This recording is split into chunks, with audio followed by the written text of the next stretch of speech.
Surah Al-Qalam. In the name of Allah, the Beneficent, the Merciful. None by the pen and what they write. With the grace of your Lord, you are not insane, and you will definitely have a reward that will never end.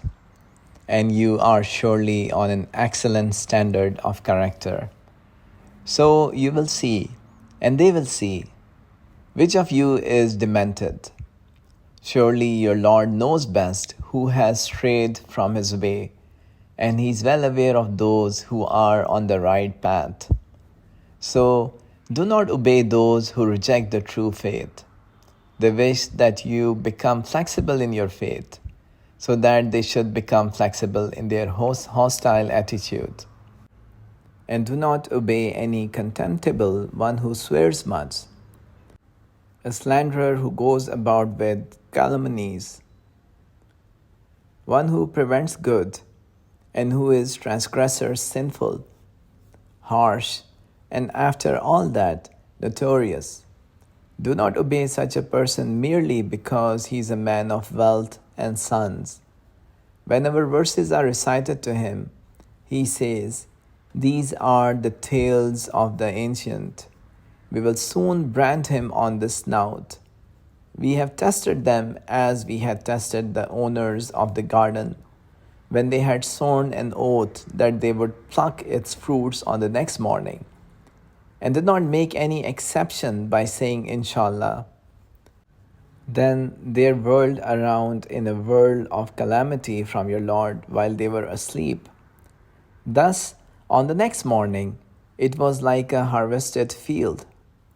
So they called each other as the morning broke, saying, Set out early, if you are going to pluck the fruits. So they set out while they were whispering to each other, saying, Let no poor man enter into it upon you today.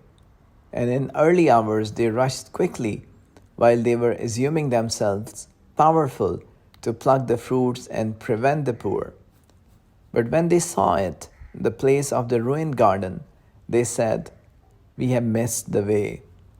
Then, once they realized that the garden is the same, but it has been destroyed, they said, No, but we are deprived of the fruits. Said he who was the best among them, Did I not say to you, Why do you not pronounce Tasbih Allah's purity?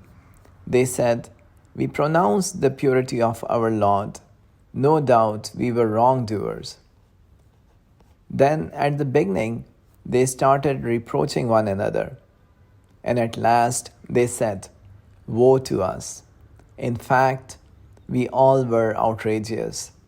We hope that our Lord will give us in exchange something better than this. Truly, we turn to our Lord. In this way, the punishment comes. And, of course, the punishment of the hereafter is even greater if they but realize. Surely for the God-fearing there are gardens of bliss. Otherwise, shall we make the obedient like the sinners? What has happened to you? How do you judge? Do you have a book in which you read? That for you there is what you choose.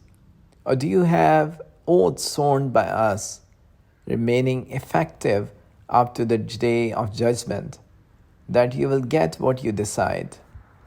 Ask them which of them stands surety for them, or do they have associate gods who have guaranteed safety for them?